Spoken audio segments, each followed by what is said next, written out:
My nature is not competitive. My nature is more academic, more gentle, but I was really good at swimming. I'm queer, I am 6'2", I have this weird, funky history about me that involves being an Olympic athlete. As a swimmer, I was tall. I was as tall as I am now, which is 6'2". I was this tall when I was 12, so, you know, quite skinny. Flags flapping in Manhattan, New Dope, New York, gargoyles gargling oil. My body is proportioned to a male body, like a biologically male body, and so I was trained to swim like the boys. I calculated that between the age of 12 and 20, before I retired, I spent 3.5 years in the water. One of the reasons that I quit swimming is at one of my last big national meets, I got asked to, at this point I had come out, I got asked to change in the handicap locker room and was invited out of the women's locker room. So anyway, I turned up in fashion with this as my story. Girls, we run this mother. Girls, we run this mother.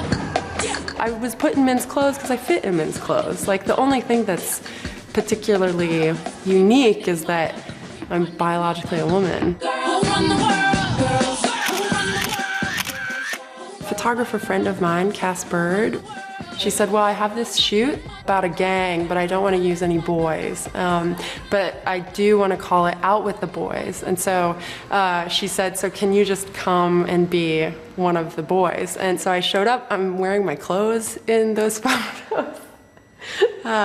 You know, I thought maybe something more fancy was going to happen, but that's actually not what happened at all.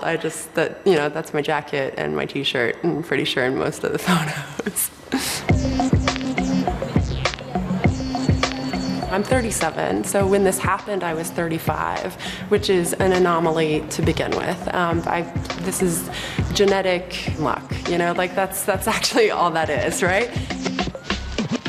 So I show up to these fashion shoots and like I said, like, you know, conceptually they get it, but it's something else when you have, you know, a 6'2" beast of a human walk in who actually is not performing.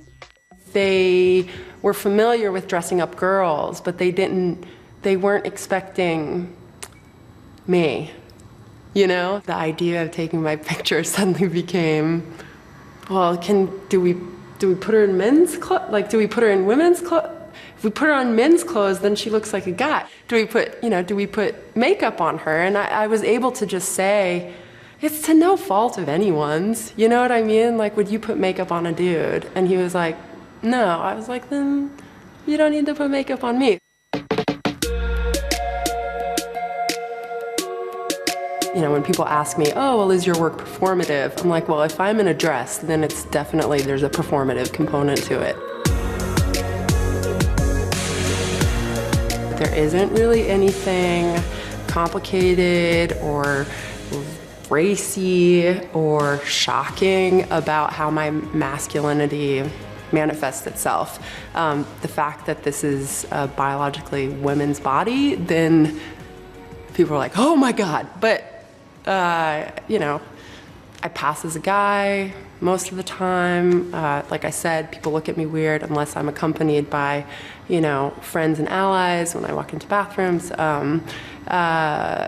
So and that comes with its own set of problems. What you see is more a manifestation of what it has looked like for me to stick up for my heart. In my work, most of it at the end of the day is about agency and self-determination.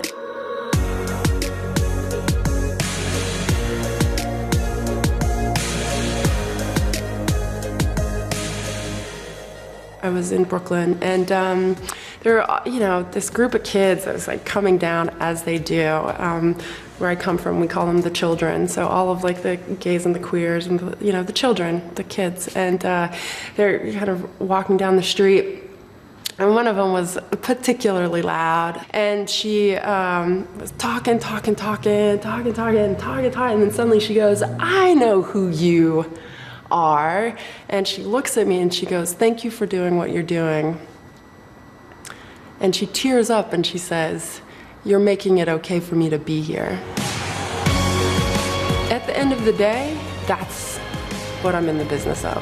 Like that's it. Like if the image of me out there in the world makes it easier for one more kid to think that there's some fucking space for them, then that's the business I'm into.